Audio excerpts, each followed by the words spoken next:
Yo, what's up? Um, oh wow. People are having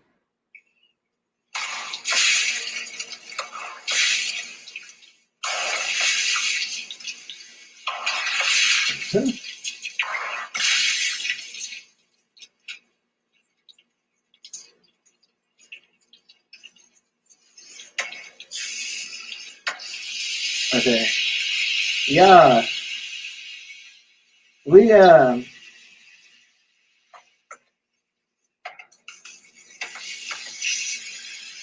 okay, we just learned something today. And a lot of y'all may have known, I don't know, but I didn't know that this guy right here was killed. Is that what they saying? Or murdered? Like, who would have known this? This is the guy who played on for Friends. Matthew Perry is his name. He played on Friends. I had no idea that he was killed, and apparently it was by no, what they say, allegedly it was by drug or some type of drug overdose or something, maybe. To oh, that looks good on my thing. Let me make sure I can hear myself. Okay, so allegedly it may have been about like drugs or something like that. So that's crazy, y'all. Like I didn't know this stuff, and I'm learning it today about this guy right here. Played on Friends. Y'all remember the sitcom Friends, right? So I used to watch that sometimes because it was like nothing else on, right?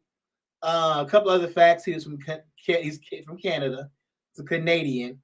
If any of y'all knew that he was dead or that someone killed him or something like that, type your comments here because I had no idea. Like this is all news to me. Like I really don't pay attention, I guess, to the worldly news, but I think I am a little bit more to do like these type of podcasts and things like that. But that is shocking to me, y'all. Like I had no idea that he was killed.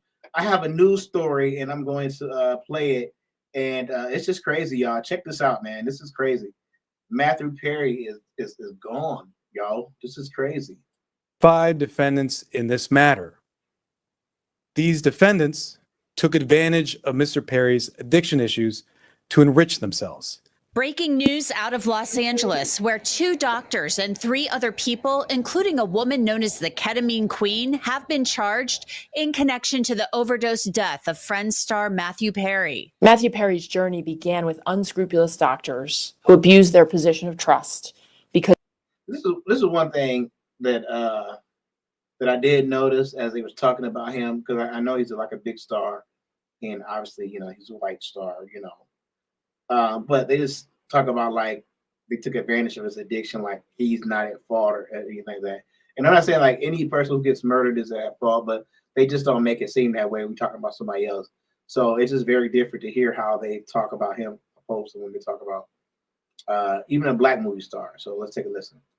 they saw him as a payday. I lay out the disturbing allegations and why the feds say all of these people committed crimes. Welcome to Crime Fix. I'm Anjanette Levy. When Matthew Perry died last October, it was shocking to his fans and those who knew him.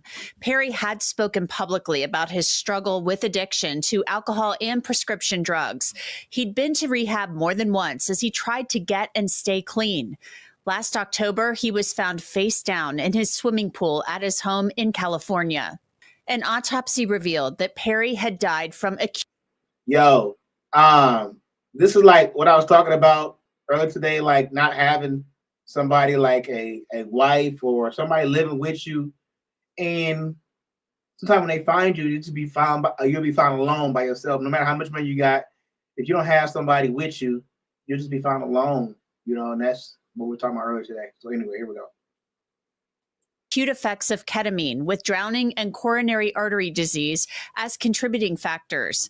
His death was ruled an accident. Perry was receiving infusions of ketamine to treat anxiety and depression, but the medical examiner said the ketamine in his system at the time that he died had been ingested too recently to be from that depression treatment more than a week before Perry died. In this case, we are not talking about legitimate ketamine treatment. We're talking about two doctors who abused the trust they had, abused their licenses to put another person's life at risk. 5 defendants who, as I mentioned, knew what they were doing was wrong. In fact, one of them has sold ketamine that resulted in the death of another person in 2019. Nothing about what we see today was legitimate, and that's why we filed criminal charges. Now, less than a year later, the U.S. Attorney for the Central District of California says 5 people, including Perry's live-in assistant, Kenny Iwamasa, took advantage of his addiction and provided him with the ketamine that took his life. 2 were doctors, Dr. Mark Chavez and Dr. Salvador Plasencia. Defendant Plasencia was a medical doctor. He worked with another medical doctor, defendant Mark Chavez, to obtain ketamine. He then worked with Mr. Perry's live-in assistant, defendant Kenneth Iwamasa, to distribute that ketamine to Mr. Perry. Over 2 months, from September to October 2023, they distributed approximately 20 vials of ketamine to Mr. Perry in exchange for $55,000 in cash. Defendant Plasencia saw this as an opportunity to profit off of Mr. Perry. He wrote in a text message in September 2023, quote, "I wonder how much this moron will pay." He also stated in text messages that he wanted to be Mr. Perry's sole source of supply. He wrote in a text message that he wanted to be Mr. Perry's, quote, "go-to for drugs." Dr. Plasencia is the only doctor with that name. They be talking about drugs like they on the streets. That's crazy. These are doctors, and they're talking about drugs like they're on the streets. Like they know the lingo. They know that. They know what they're doing when they prescribe these drugs to these celebrities. They know exactly what they're doing. It's sad. Registered with the state medical board in California. There was no answer when I called his clinic. Plasencia is known as Dr. P. He faces 1 count of conspiracy to distribute ketamine and 7 counts of distribution of ketamine and 2 counts of altering and falsifying documents or records related to the federal investigation. The indictment says about a month before Matthew Perry died, Dr. Plasencia texted Matthew Perry, "I will give you first dose if you would like and leave supplies with you." Then the indictment says Plasencia injected Perry with ketamine that day and then left vials of the drugs with Perry's assistant, Kenny Iwamasa, who paid Plasencia $4,500 in cash.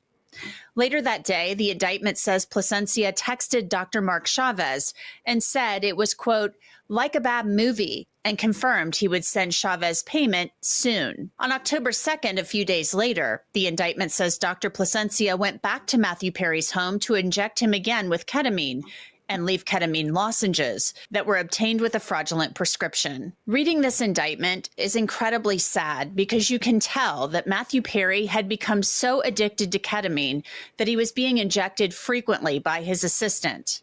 As a doctor, defendant Plasencia knew full well the danger of what he was doing. So yeah, that's crazy. I didn't know none of this information.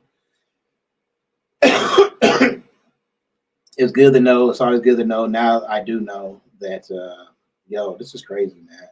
This world is crazy. It's sick, especially if you're a star. It's like things you have to go through. This is a pattern of doctors just giving these celebrities, because they have money, all the drugs that they could ever want and more, enough to kill somebody. And oftentimes it does kill them. So with that being said, we're going to get out of here. I want to thank y'all for watching. My name is Johnny, and this is Live with Johnny.